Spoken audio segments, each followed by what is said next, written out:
Hey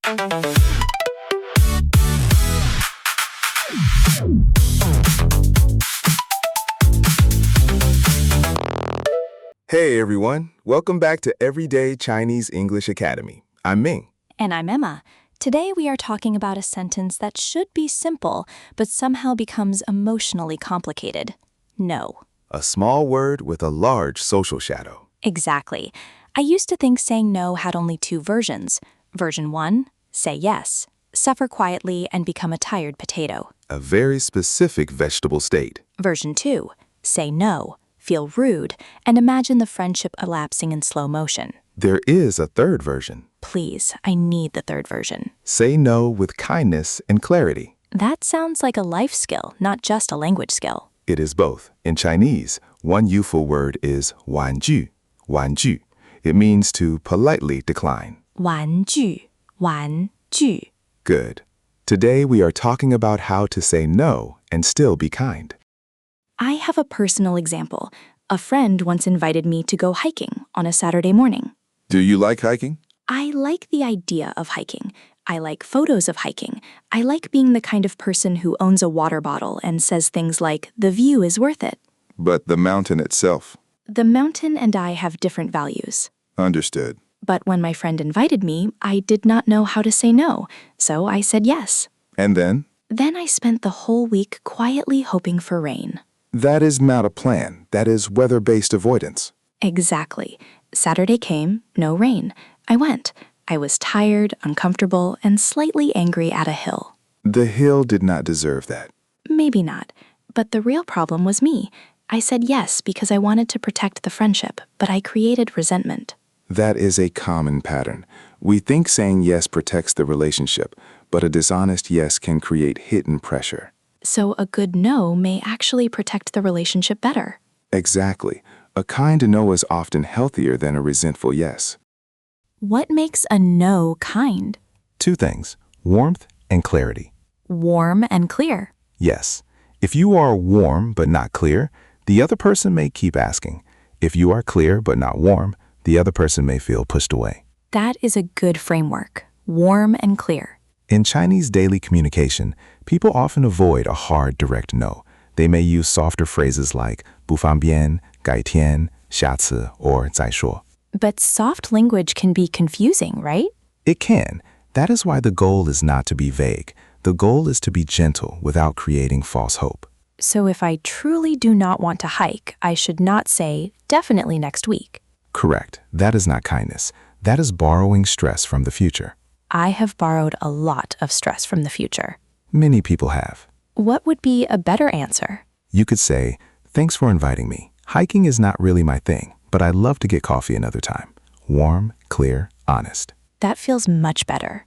In Chinese, depending on context, you might say, 这次不太方便，改天喝咖啡吧.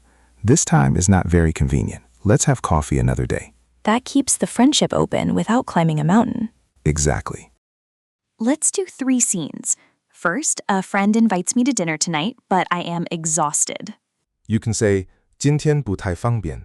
Today is not very convenient. That sounds softer than no, I am dead. Yes, 不方便means not convenient. Adding 太, as in 不太方便, makes it softer, not very convenient. What if I want to meet them, just not tonight? Add 改天, another day. 今天不太方便, 改天吧. Today does not work, another day. Exactly. Second scene, a colleague asks me to take on extra work, but I do not have capacity. You need clarity there. You might say, 我现在不太方便接这个.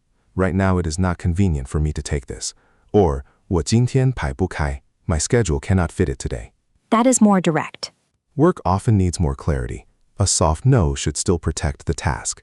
Could I say 下次? If you mean it, 下次means next time. 这次我不太方便，下次可以. This time is not convenient for me. Next time may work. And third scene? Someone suggests a plan that is too early to decide.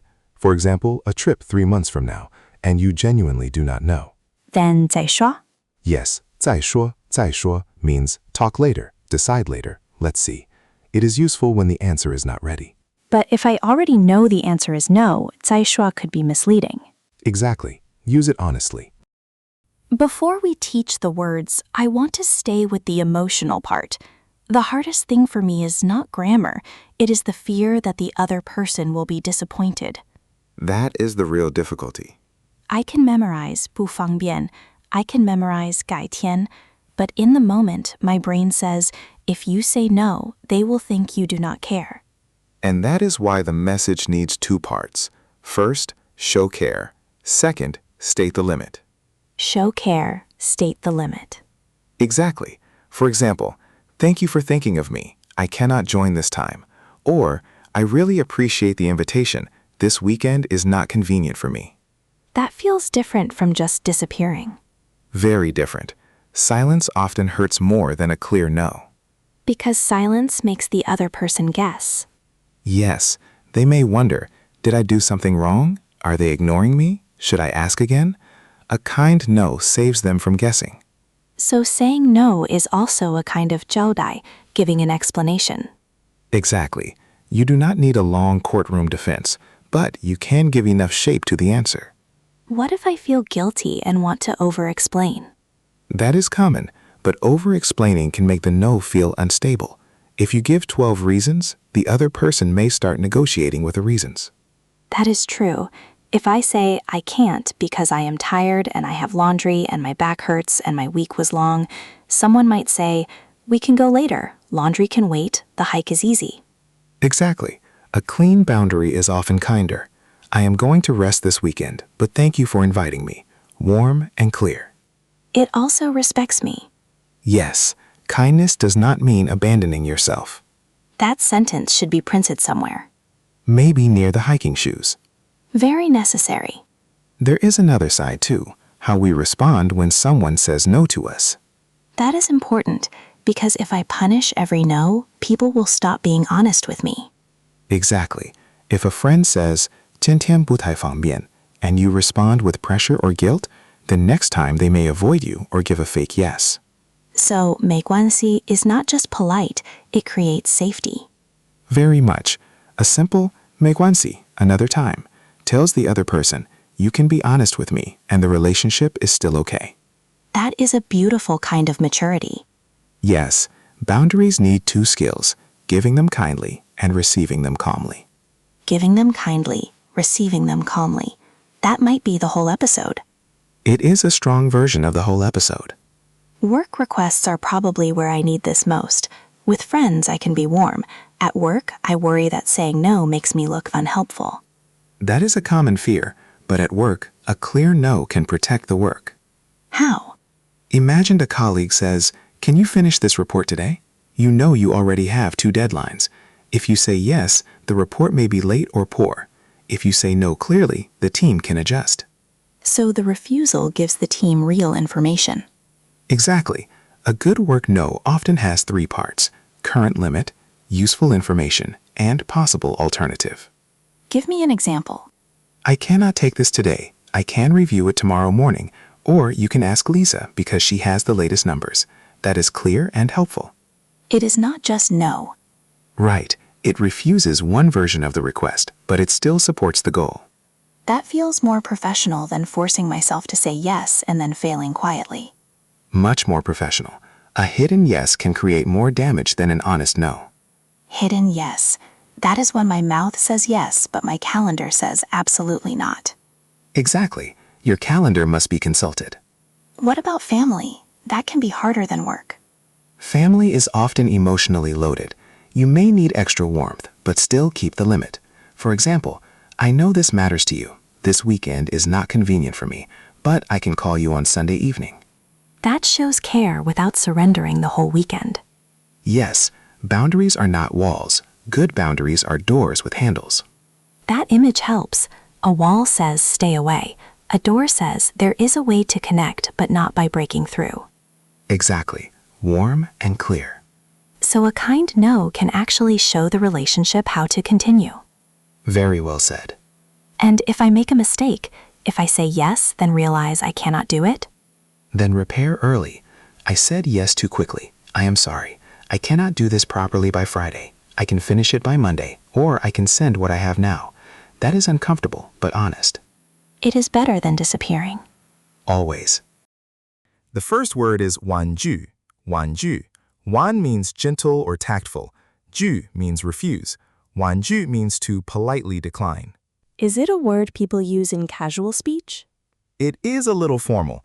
You may see it in writing or careful explanation, but the idea is very useful. A refusal can have manners. So it is the category, not always the exact sentence. Correct.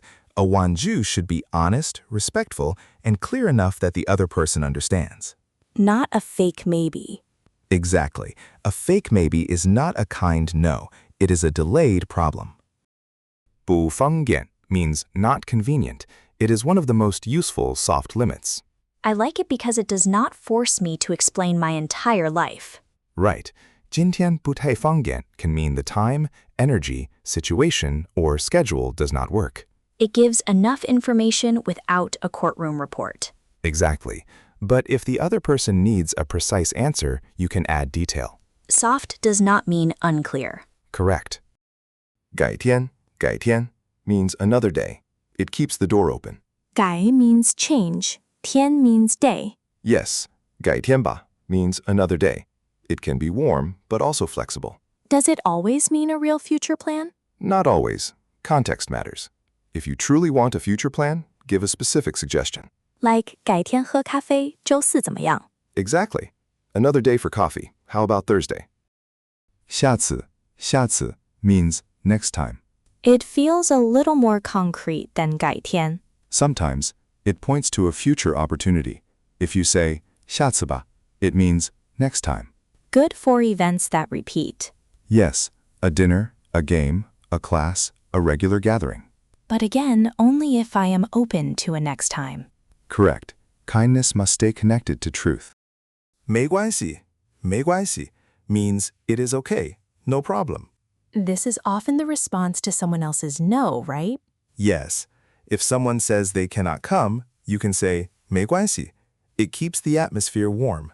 That is important. If people are punished for every small no, they stop being honest. Exactly.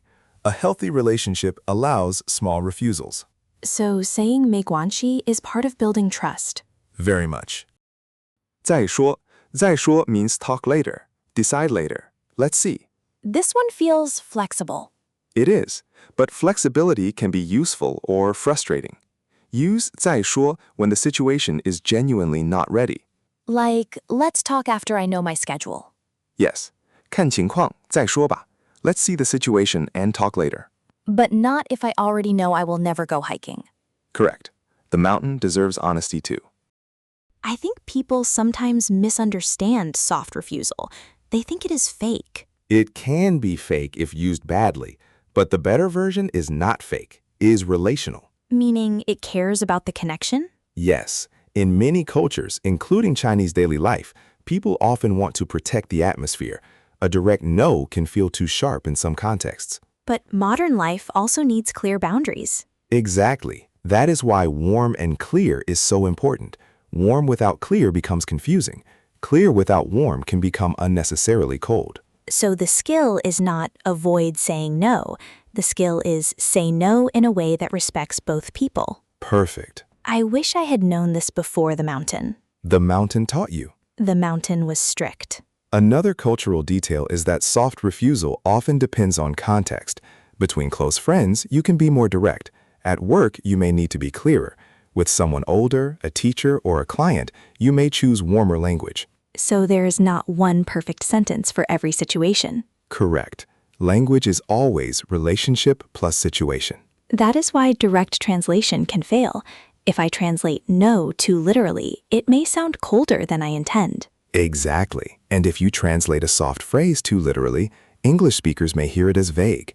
That is why the idea matters more than memorizing one magic line. The idea is warm and clear. Yes, warm enough to keep connection, clear enough to prevent confusion. Can we make a few sample patterns? Sure. Pattern 1, thanks plus limit. Thanks for inviting me. 今天不太方便. Pattern 2, limit plus alternative. This time does not work. 改天喝咖啡吧. Pattern 3, uncertainty plus time. I am not sure yet. 看情况再说吧. And pattern 4, receiving a no. Exactly. 没关系.下次吧. It is okay. Next time. I like that. It makes refusal feel like normal maintenance, not relationship failure. Very well said. Healthy relationships need maintenance.